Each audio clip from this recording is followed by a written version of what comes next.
transgressors, and he was borne the sin of many and made intercession for the transgressors. Jesus hung on the cross of Calvary for us. Now, we say it was a crucifixion and we say he died, but when we really think about it, Jesus was murdered for us. He was literally murdered for us. And he could have fought back, he could have took his life back, but he didn't do it. He allowed himself to be murdered just for us. So when he was taking stripes on his back, and he was being beat, and he was being whipped, and he was being spat on, and he was being talked about, he was thinking about you. He was thinking about me. When they were murdering him, it did him good to give his life for us because that was our only way back to God. And Isaiah 53 tells us, and 10 tells us, yet it pleased the Lord to bruise him. Now that was God's only son, but the scripture says it pleased him to bruise Jesus for us because that was our only opportunity and our only way back to God. Isaiah 53, 6 and 7, 5 and 6 says, for he was wounded for our transgressions, he was bruised for our iniquity. The chastisement of our peace was upon him, and with his stripes we are healed. But we always stop there, but I want to go to verse 6. Because verse 6 says,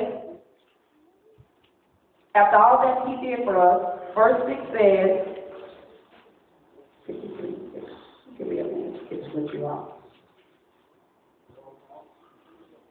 He says, and by his stripes we are healed. That was the end of verse 5. But verse 6 says, all we like sheep have gone astray. We have turned everyone to his own way, and the Lord has laid on him the iniquity of us all. After all that Jesus did for us, after him dying for us, and after him giving us his life, the scripture says, after all of that, we are like sheep have turned away from him. We have went our own way, and we have gone astray. But even during this dark time, Jesus was still thinking about the benefits of his death. Because one of his last 7 sayings, which the pastor told us about the first Sunday, was when Jesus said, Father, forgive them, for they know not what they do. And even though his voice rung from Calvary saying that, his voice still rings from heaven saying, Father, forgive them, but they know not what they do. We walk around and we sin and we live any kind of life. We live raggedy lives before God, but Jesus is still at the throne room of God, at the right hand of the Father, making intercession for us, saying, Father, forgive them, but they know not what they're doing. And salvation does not only guarantee us a one-way ticket into heaven, because heaven is a wonderful thing, and that's where we always want to go. We all want to go to heaven. But salvation, also in salvation, we also have the benefit of restoration, being restored back to God. We are redeemed from the curse of the law with salvation. It says that the chastisement of our peace was upon him, and with his stripes we are healed. So even in salvation, when Jesus was dying, he was even dying for our healing. I was so thankful to see Uncle H come in this morning because to me he has stared death in the face at least 3 times that I know of. But the stripes of Jesus bore that for him. To stare cancer in the face 2 times. Cancer has taken so many people out.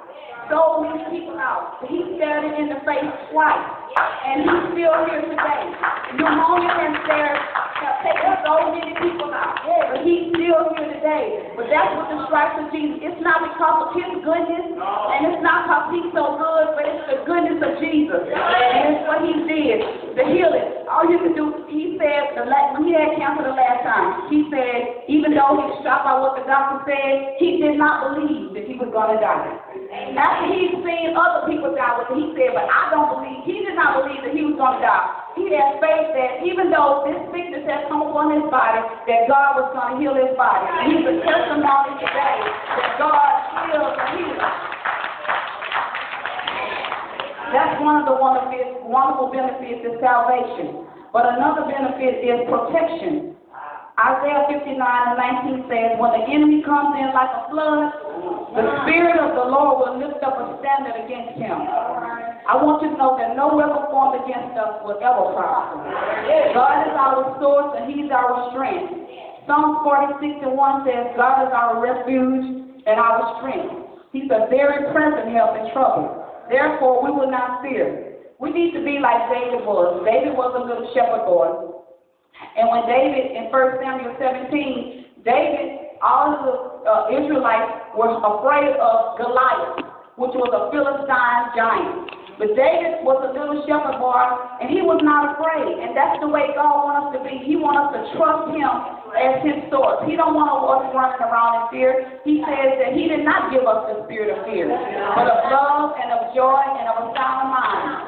Well, in 1 Samuel 17, you can read it in its entirety when you get home, but verses 45 through 47, David told Goliath that in verse 45, he says, you have come to me with a sword and a spear and a javelin, but I come to you in the name of the Lord of hosts, the God of the armies of Israel, whom you have defied. That was Goliath's first mistake. He came with a sword, and he came with a spear, and he came with a javelin. Now, he's a giant. And David is a little boy. He said, but I come to you in the name of the Lord. And that's how we need to be when we're faced with opposition. We don't need to be running around scared and afraid. If we know that the greater one lives on the inside of us, then we don't need to be afraid. And David went on to tell him, this day the Lord will deliver you into my hand, and I will strike you and take your head from you. David was talking a bad talk, but just think about it. If we think about our lives and we think back, we know that there were some things that we thought we were not going to make it through, that God brought us through. So that's our experience should say, if God did it for me back then, he can do it for me today.